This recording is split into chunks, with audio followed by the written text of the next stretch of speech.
Урматтуу мусулман бир тууган, бүгүнкү жума күнүңүздөр куттуу болсун. Жараткан Аллах субханаху ва таала мына ушундай берекелүү куттуу күндү аткарган баардык ибадатыңыздарды кабыл кылсын. Чындыгында биздин динибизде илим алуунун орду өтө маанилүү, өтө зор. Ошондон Алла таала Куранда айтат: Аузу биллахи минеш шайтанир ражим. Ярфа'иллахи аллазина аману минкум валлазина утул илма даражат. Силердин араңардан чыныгы ыймандуу болуп, жана илим алгандардын Аллаху субханаху ва таала даражаларын көтөрөт дейт. Экинчи бир аятта Алла таала айтат: Кул хал яставиллазина я'ламуна валлазина ла я'ламун дейт. Пайгамбарыбыз айтып атат, айткандай, чындыгында илимдүүлөр менен илими жокторду бирдей дейсиңби дейт да. Демек алар бирдей даражада эмес. Үчүнчү бир аятта: Иннама яхшаллаха мин ибадихил улама. Чындыгында Аллаху субханаху ва тааладан илимдүүлөр, алымдар чыныгы коркуу менен коркот дейт да. Ошол кыяматтагы даярдап койгон тозокторунан. Бүгүн биз сиздер менен кыскача ошол илим алган алымдарды урматтоо жөнүндө. Эгер аларга туура эмес сөз тийгизип койсо кандай зыян болот? Ошолор жөнүндө кыскача сөз кылмакчыбыз. Абу Дарда радиаллаху анху риваят кылган хадисте пайгамбарыбыз айтат: Мен салака тарикан ялтамису фихи илман саххалаллаху бихи тарикан илал жанна. Кайсы бир адам шариат илимдерин алып, ошол илимдин жолуна түшкөн болсо, Алла таала ал адамга бейиштин жолун жеңил кылып коет. Ва иннал малаиката ла тадау ажнихатаха ли талибил илм. Илим талап кылып аткандарга, ошол окуучуларга периштелер өздөрүнүн канатын төшөйт дейт. Ридон бима ясна, алардын ошол илим талап кылууда, Аллага жакын болууда, пайгамбарыбыздын мурасын үйрөнүп жаткандагы жакшы кылган иштери үчүн дейт. Ва иннал алима ла ястагфиру лаху ман фис самавати вал ард. Чыныгы илим берүүчүгө, алымдарга асман менен жердеги махлуктардын бардыгы истигфар айтат. Керек болсо ал-хайтану филма, суудун ичидеги киттер, башка бир хадисте келет, жердин астында уядагы кумурскаларга дейт. Ва фадлул алим алал абиди ка фадлул камари ала саирил кавакиб. Алымдардын жөнөкөй ибадат кылгандардан айырма өзгөчөлүгү ай толгон учурда башка жылдыздардан айырмаланып калат го. Жылдыздар кичинекей болуп, ай толо болуп, аябай сонун көрүнүп калат. Мына ошондой сыяктуу дейт. Ва иннал улама варасатул анбия. Чындыгында алымдар пайгамбарлардын мураскору. Бирок пайгамбарлар эч бир алтын, күмүш, акча таштап кеткен жок дейт. Ва иннама варрасул илм. Пайгамбар илим таштап кетти. Фаман ахазаха ахазаху бихаззин вафир. Ким ошол илимден алган болсо, өтө ийгиликке жетти деп айтылат экен. Экинчи бир хадисте пайгамбарыбыз айтат: Инналлаха ва малаикатаху ахлус самавати вал ард. Карасаңыз, Алла тааланын периштелери, асман менен жердеги махлуктар, жердин астындагы кумурскалар, океандагы киттер дейт. Ла юсаллуна аля муаллимин насил хайр. Адамдарга жакшылык кылып, жакшылыкка чакырып, жамандыктан кайтарып, сабак берип, ошолор берген алымга мына ошолордун бардыгы дуа кылат дейт да. Махлуктардын бардыгы. Алла тааланын салават бул, Алла тааланын рахматы, мерими. Башка бир хадисте Аби Умама Бахил айтат, пайгамбардын хадисин айтат: Фадлул алима алал абид ка фадли аля аднакум. Чыныгы илим алган адамдын жөнөкөй ибадат кылган адамдан айырмачылыгы, пайгамбарыбыз айтат, мени менен силерден айырмабыз болгон сыяктуу дейт. Пайгамбарыбыз пайгамбар да. Чындыгында биз ошол алымдарыбыздан мүмкүнчүлүктүн болушунча пайдаланып калганга аракет кылышыбыз керек экен да. Аларды урматтап, кадырлап. Себеби алым бул дүйнөдөн өтсө, илими ошону менен кошо кетип калат экен. Ошондон айтат экен маутул алими маутул алами деп. Алымдын бул дүнүйдөн өткөнү аламдын жок болгону дейт экен да. Мындайча айтканда. Пайгамбарыбыз ушул мааниде айтат: "Инналлаха ла яқбидул илма интизаан янтазиуху мин судурил улама" дейт. Мындайча айтканда Аллах субханаху ва таала илимди бир адамдын көкүрөгүнөн сууруп алып койбойт. Илим алгандан кийин эми ал илимди сууруп алып койбойт дейт. Иннама яқбидул илма биқабдил улама. Бирок илимди Алла таала ошол алымдын жанынан алып койгон менен болот дейт да. Анан илими менен кетип калат дейт. Андан кийин бир замандар келип калат, адамдар кимди шайлайбыз эми башчылыкка десе, же фатва сураганга десе, эч ким илимдүү жок болуп, бир надан жахилди шайлап алса, андан бир диний маселе фатва суралса, ал адашып жооп берип коет дейт. Өзүн дагы адаштырат, башкаларды дагы адаштырат дейт. Ошондон баягы кыяматта баарыбызга белгилүү жанагы неме кыл көпүрөдөн өтүп анан бейишке кирет да. Ошо бейиштин алдына келгенде, бейиштин эшигине келгенде багы өмүр бою ушул эми намазына ылайыктуу жөнөкөй мусулман адам да, ыймандуу адам. Ибадат кылып жүрөт, оразосун кармап жүрөт, бардык ибадатты калтырган эмес. Ошол адам келгенде бейишке кире бер дейт экен. Каалагандай жырга дейт экен да бейишке кирип. Сен бул дүйнөдө сен намаз окудуң, оразо кармадың, туугандык мамилени бекемдедиң, ата-энеге жакшы мамиле кылдың, кошуна менен жакшы болдуң, тууган урук менен жакшы мамиле кылдың, Кудай Тааланын шариятын сактадың.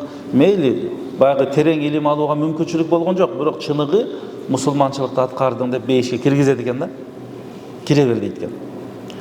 Бирок эми бир алымдын кезеги келип калганда айтат экен, токто дейт экен да алымга, сен токто. Эми ушул жерден сен каалаган жакшы көргөнүңө шафаатчы бол дейт экен да.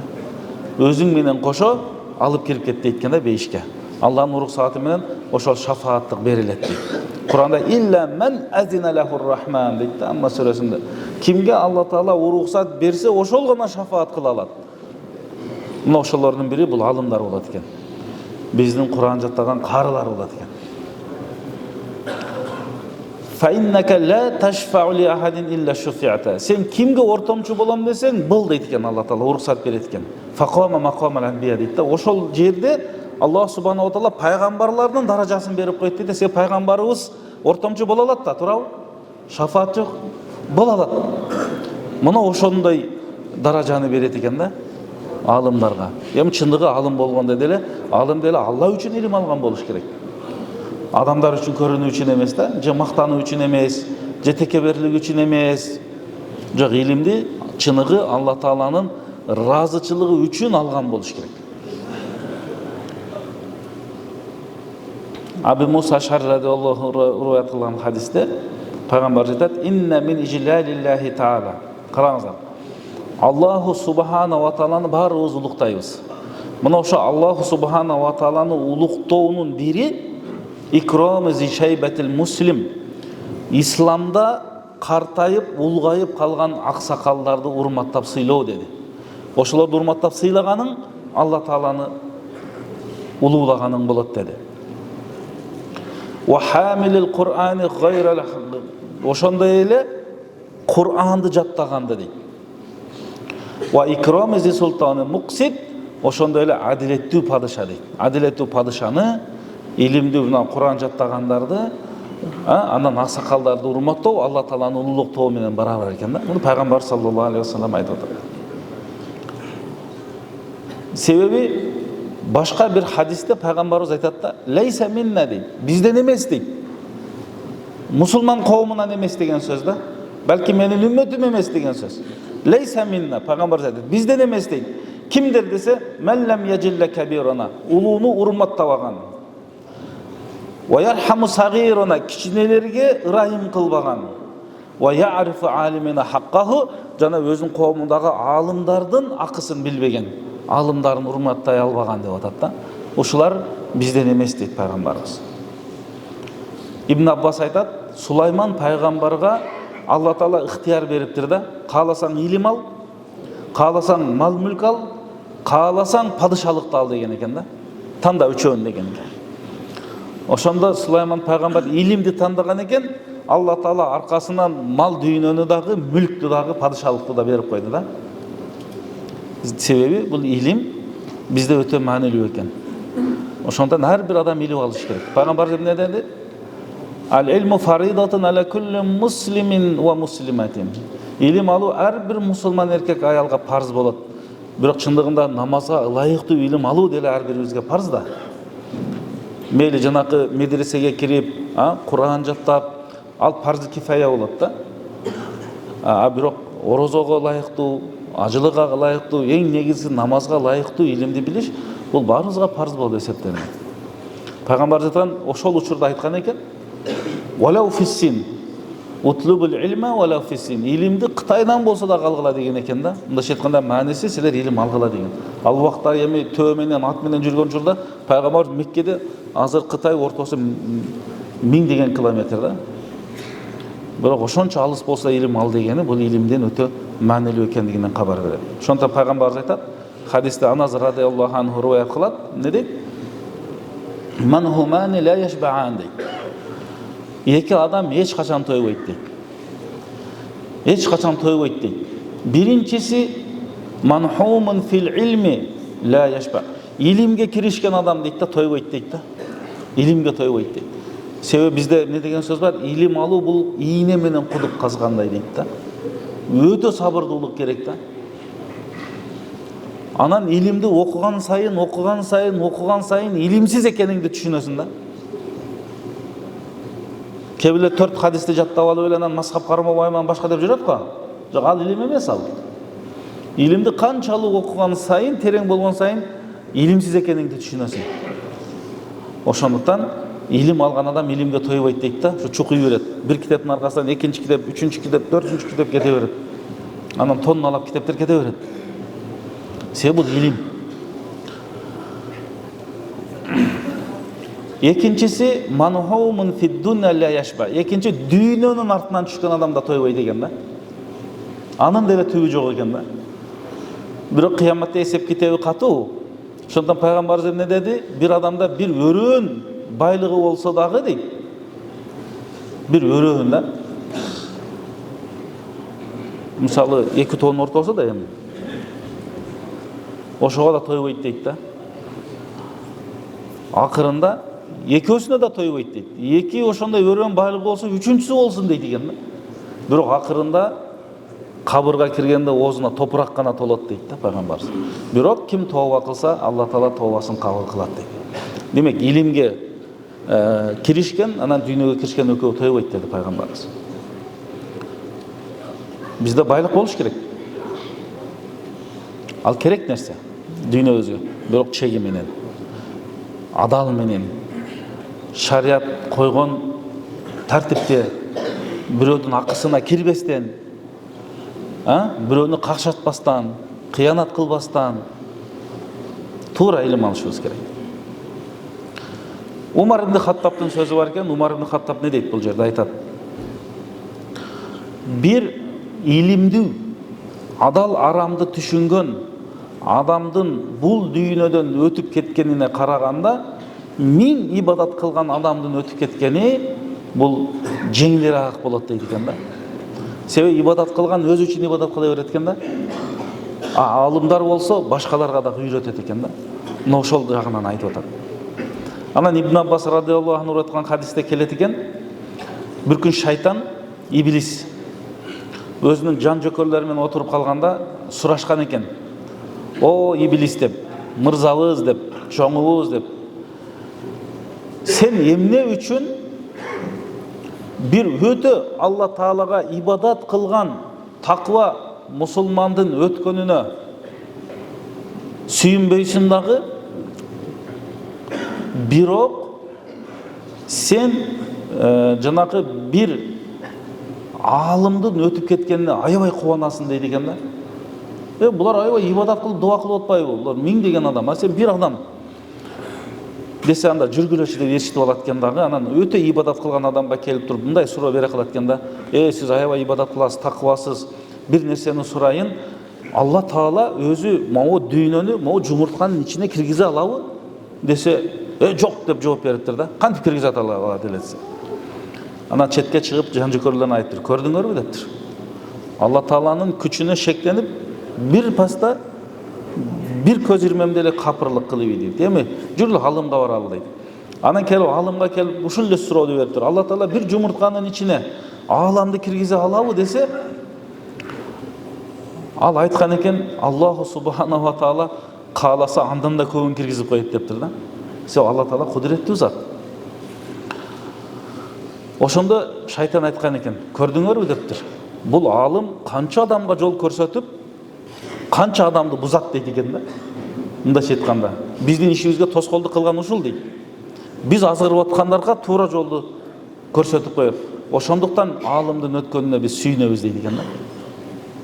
Өтүп кетсин дейт экен. Ошондо пайгамбарыбыз эмне дейт? Жашооңордо бир колуңардан келсе барып илим алгыла дейт.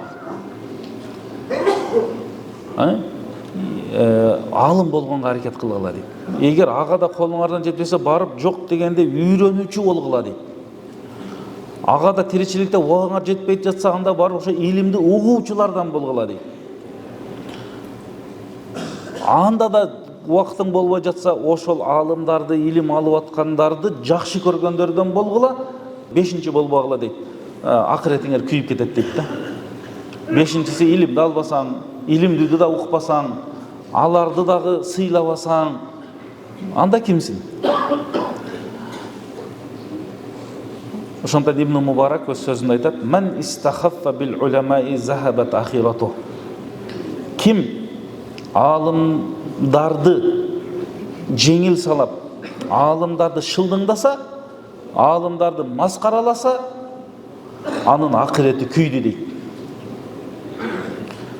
Ким падышаларга шылдыңдап, маскараласа, алардын дүйнөсү күйдү дейт. Бул дүйнөсү жок болду дейт. Ким бир тууганы, досторун шылдыңдап, маскараласа, анын абийири кетти дейт да, кадыр баркы кетти дейт. Эми эч ким мамиле кылбайт да. Бирөөнү эле барып шылдыңдай берсең, маскаралай берсең, ким дос болот? Ким тууган болот?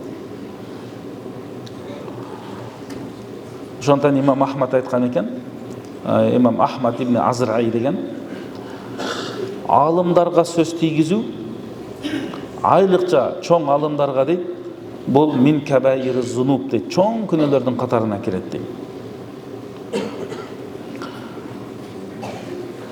Ибн Аббас айтат, ким фақих алымдарга зыян берсе, ал тили менен болобу, колу менен болобу, пайгамбарыбызга зыян бергендей болот дейт. Ал эми пайгамбарыбызга зыян берген адам, ал Алла Таалага зыян берген болот дейт. Ал адамдын өзүнүн эле акырети жок болот да. Ал эми имам Ахмад ибн Хаммалдын мындай бир сөзү бар: "Лухумул уламаи масмума." Алымдардын эти бул уланган эт.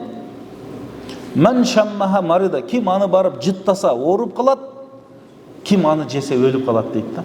Уланган этти жесең ошондой эле. Мындайча айтканда, бул жерде мааниси алымдарга сөз тийгизе эле турган болсоң, анда акыретиң өтө кыйын болуп калат дейт да. Себеби гыйбат болушу мүмкүн, кеде ушак болуп кетет, ал жалаа болуп кетиши мүмкүн. Жалаа болуп кеткени эң жаман болот. Ошондон өтө биз этият болушубуз керек. Мындай билип билбестен алымдарга сөз тийгизип сүйлөй бербейли. Биздин негизги максатыбыз Алла Тааланын ыраазычылыгына жетүү.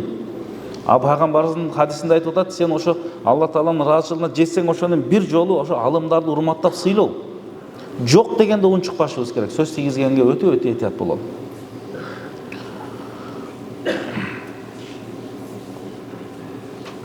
Bir kişinin, bir alımdın aldığında biri тура эмес сүйлөп коюптур да.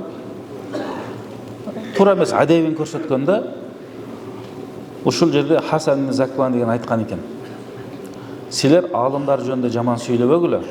Анткени юмитуллаху qalbak, Алла Таала сенин жүрөгүңдү өлтүрүп коет" дейт да.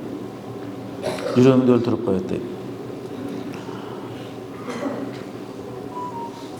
Ошондуктан, урматтуу мусулман бир туугандар, биз эмне кылалы? Колдон келишинче илим алганга, алымдарыбыздын батасын алганга, алардан баягы сабактарын угуп илим алганга аракет кылалы.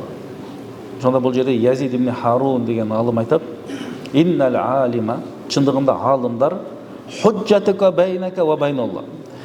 Егер ертең сен Алланын алдында барганда, ошол силердин айылыңардагы же жериңердеги алымыңар силердин далилиңер болот дейт да. Алланын алдында мына мен мону уктум. Ошонун көрсөтмөсү менен жүрдүм. Пайгамбарыбыздын хадисин, Алланын сөзүн мына ошол жеткирип атты дегендей далил болот силерге. Эми ошол далилди кимди коесуңар Алла менен өзүңөрдүн ортоңорго? Ошону карап алгыла дейт да. Ошону карап алгыла дейт. Ошого көңүл бургула дейт. Анан бир күн келип калат экен.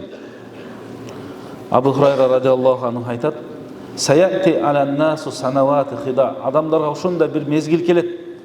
Бир алдамчылык удоорда болуп калат дейт. Юсаддaqu фихал казиб. Калп айткандары, калпычыларды адамдар туура деп калат сөзүн дейт. Чынчылдарды сөзү ишенбей калат дейт. Ю'таману фихал хаин. Кыянатчыларга апарып аманатка коюп калат дейт адамдар. Ва яхуну фихал амин. Чыныгы аманатка бекемдерди кыянатчы катары көрүп калат дейт. Ва янтиqu фиха руайбида дейт. Руайбида дегендер сүйлөп калат дегенде сахабалар түшүнбөй, булар кимдер дегенде ар-раджулу тафих ятакалламу фи амрил ама. Жөнөкөй илими жок надан адам жалпы мамлекеттин иши жөнүндө, дин жөнүндө сүйлөп калган адам дейт да. Эми ошолордон да этият болушубуз керек да. Ошондон бизде динде илим алганда атайын шариаттын өзүнүн манхажы деп коебуз, бизде программасы бар. Же методология деп коебуз, методу бар. Илим алуу жолунун методологиясы. Моунда илим алсаң, туура илим аласың. Пайгамбардан туура нерселерди угасың. А башка жол менен жүргөн болсоң, туура эмес. Анан туура эмес багытта барып, анан экөөң чабышып, бириңди капырга чыгарып, динден чыгарып каласың дейт да. А биздин динибизде, шариятыбызда мен мусулман деген адамды эч качан капырга чыгарбайбыз. Бул биздин акыйдабыз. Болгону насаат беребиз. Кел бир тууган намаз оку деп. Ошондон урматтуу мусулман бир туугандар, кыскача биз бүгүн ушул тема боюнча, алымдардын урматы, сый боюнча маселе кылдык. Жараткан Аллах субханаху ва таала баарыбызды ошо Алла Тааланын шариатын кармануучулардан, алымдардын илимин алуучулардан, ошолорду жакшы көрүүчүлөрдөн кылган болсун иншалла. Ким алымдарды жакшы көрсө, урпагынан илимдүүлөр чыгат дейт, алымдар чыгат дейт иншалла. Ар бирибиздин үй бүлөбүздөн илим окуган алымдар чыксын.